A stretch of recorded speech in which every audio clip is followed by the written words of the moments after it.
Hi friends, ఇప్పుడు బెత్తలు ఎగురు వండుతున్నానండి. బెత్తలు ఎగుండి కడిగేసాను శుభ్రంగానే. చక్కగా వర్షం పడుతుంది, వర్షంలో కూడా దొరికాయండి బెత్తలు.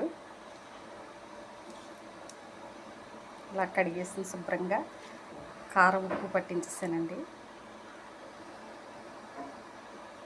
ఇందులో జల్లలు కూడా ఉన్నాయండి, వీటిని జల్లలు అంటారు. మసాలా వేసేస్తానండి. నూనె మరిగిపోయింది. బెత్తలు ఎగురికి పచ్చిమిరపకాయలు కూడా వేస్తానండి. పచ్చిమిరపకాయలు వేసి ఇలా బాగా వేగనివ్వాలి. మసాలాని దోరదోరగా వేగిన తర్వాత కారం వేసుకోవాలి. ఉల్లి పేస్ట్ వేస్తానండి. జీలకర్ర పొడి, ధనియాల పొడి కూడా వేస్తాను. మసాలా వేగిపోయిందండి. ఇప్పుడైతే కారం వేస్తాను. కారం వేసిన తర్వాత ఇలా బాగా కలపాలండి.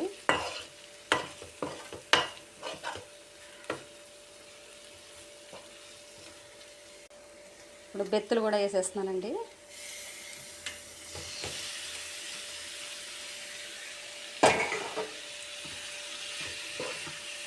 ఇలా కలుపుకోవాలండి. ఈ బెత్తలు పెద్ద చేపలు కూడా వచ్చాయండి. పెద్ద చేపలు వేసి కారం వేసాను కదా, ఇలా కలిపేస్తానండి. సాల్ట్ కూడా వేసేస్తున్నానండి. ఉప్పండి, కళ్ళుప్పు.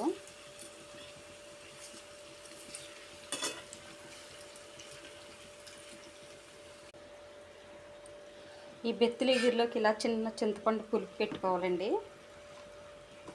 విడిపోకుండా ఉంటుంది. చిక్కగా ఇలా తీసుకుని వేసుకోవాలి.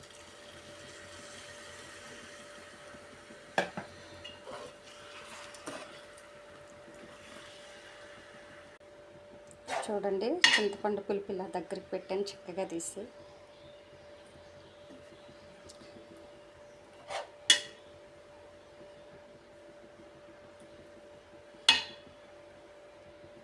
చూడండి, బెత్తలు ఎగురు రెడీ అయిపోతుందండి.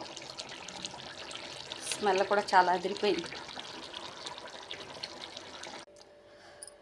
బెత్తలు ఎగురు రెడీ అయిపోయిందండి.